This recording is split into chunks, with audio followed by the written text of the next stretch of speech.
There are certain BL scenes that I keep going back to watch because they're stuck in my head with Gorilla Glue. I just can't seem to forget them because they made me feel some type of way. The somersaulting butterflies were jumping so hard when I watched these scenes that I can still feel their effects in my heart months and years later. I don't know if you guys feel the same way as me about these scenes, but I'm sure you will let me know in the comments. Shide's little drunk high just before causing the ultimate chaos is still stuck in my head 3 years later. The way he's sitting there so calmly, looking cute and drunk, just like a volcano waiting to erupt, will forever be ingrained in me. He was having none of Shui's little tantrums and just threw him across the floor like a doll.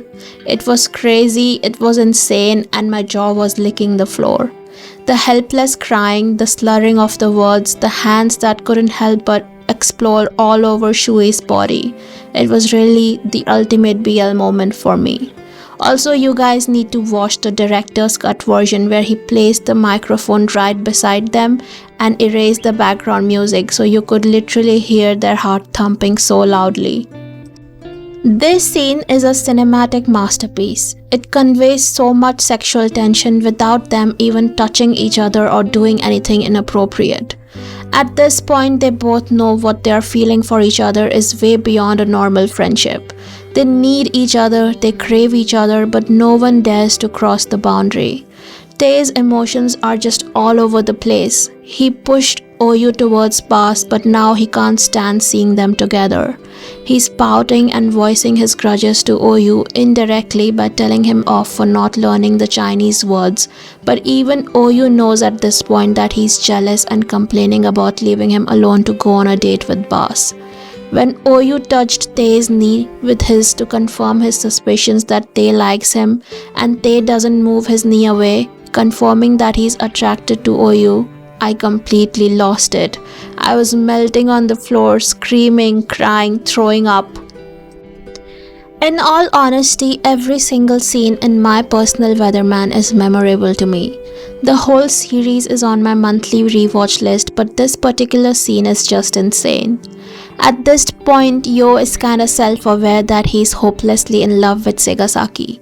Yo is extremely jealous of the female weather forecaster who acts coy with Segasaki, and on top of that, Segasaki even smiled for him and he never smiles for Yo. Yo is furious. He's just so mad at Segasaki. Also, it's been raining for a few days and they haven't done it, which makes Yo horny and mad. He's morny. When Segasaki comes back, Yo is drunk as fuck, and we all know how frank he gets when he's drunk. Yo says he will earn enough money and leave the house, which makes Segasaki mad because in his mind he has already proposed marriage to Yo, so how can he leave him? Yo is shook to his core and realizes that the slave contract was actually a marriage proposal. Yo is embarrassed and wants Segasaki to hold him. The way Segasaki holds him so gently and then kisses him on the forehead, it was so sweet, but then he suddenly opens the zip of his hoodie so roughly and it makes Yo shy. God, I was screaming. It was something else. I go back to watch this scene again and again.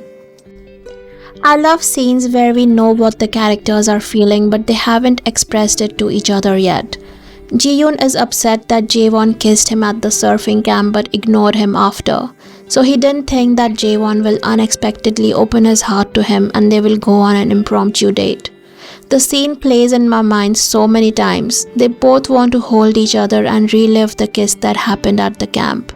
But their relationship is unclear at this moment. When Jaewon pulled up his bag straps and pulled him towards him like that, I lost it. They mirrored the desire in their eyes and wanted to prolong this moment together. Jaewon wanted to close the distance and kiss him again, feeling the warmth of those beautiful small lips. But the taxi came and they had to part ways, which was not only disappointing for them, it was hell for me too. After spending sleepless nights trying to figure out what the actual fuck happened between them, for Jiwoo to run away and hide like that for an entire year, they give this insane kiss full of desire and yearning. The details in this kiss is what makes this scene so amazing.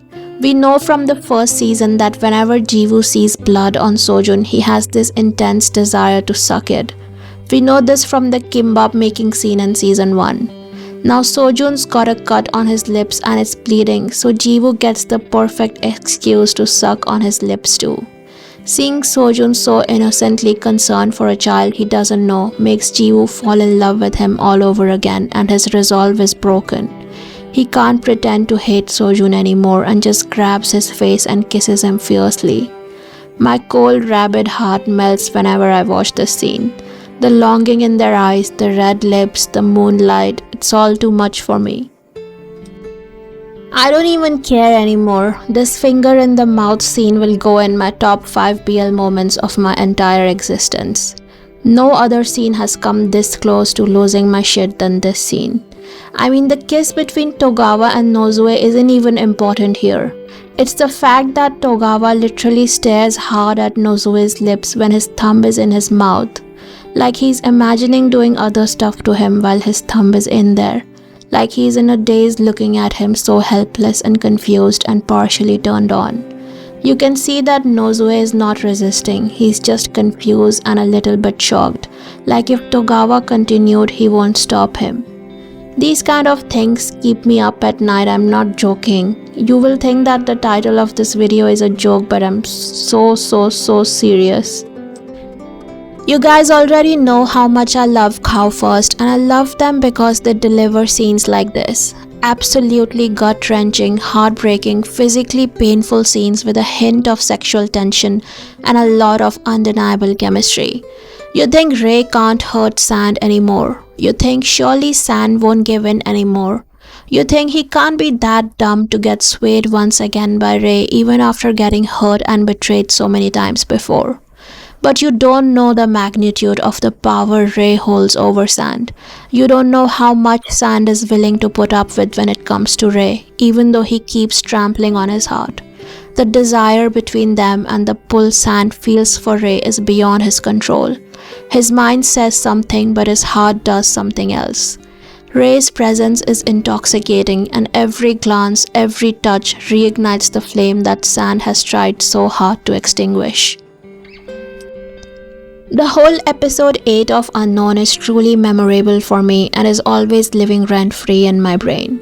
Xiaoyuan has returned home after spending years abroad.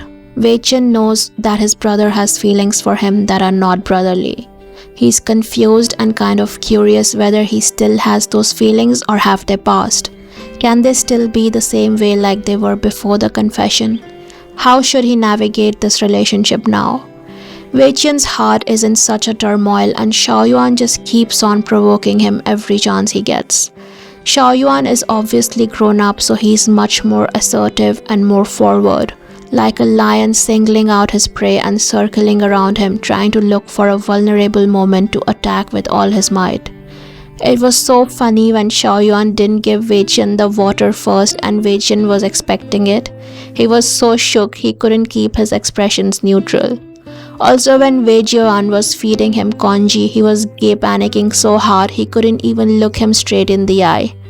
And in the last scene when he caressed his face in such a possessive and dominating way, I was crying real tears. I really enjoyed watching the scene between Ming and Joe. Ming wants to sincerely apologize for everything he did to Joe. He wants to make amends. He wants to keep Joe safe forever. He wants to make everything right. He wants to tell him about the 3 years he spent in agony without Joe. He wants to give the full account of everything he felt during that time. But there is so much to say and he didn't have enough words to convey all of his emotions. So the best way he thought of getting his feelings across is to gently hold Joe's face, look deep in his eyes and kiss him. In that kiss, he pours all the regret, love and yearning he has carried for those long painful years. Their personalities are so different and they struggle to communicate with words. Ming is often quiet and introspective while Joe is more open and expressive. Yet their bodies have a way of telling each other everything. Physically, they are so in sync that the best way to convey their feelings is through touch. I've been watching BL since 2019, so it's been some years, and by now I've probably seen upwards of 1,000 BLs. But my obsession with the A and Pete locker scene has remained unchanged. Like so many BLs came after this, but no one has been able to touch the level of emotion and sensuality than this scene. From the way A drags Pete to the locker room, to the way he pins down his wrists on the lockers with a bang bang sound, to then him begging A to love him back and let him claim him as his person, makes me go weak in my knees every single time I watch the scene. Like A is such an easygoing rustic kind of a person that you won't believe that he could be such a dominating alpha in situations like these. Also, there is such a contrast in the way they look. Saint looks like a rabbit, while Perth looks like a hungry tiger. I swear no other actor has been able to bring this animalistic intensity out of Perth ever. So these were 10 BL scenes that keep me awake at night. I mean, there are many more, so let me know if I should make a part 2 of this video. What do you think of these scenes? Let me know in the comments, and I'll see you soon with a new video. Bye lovelies.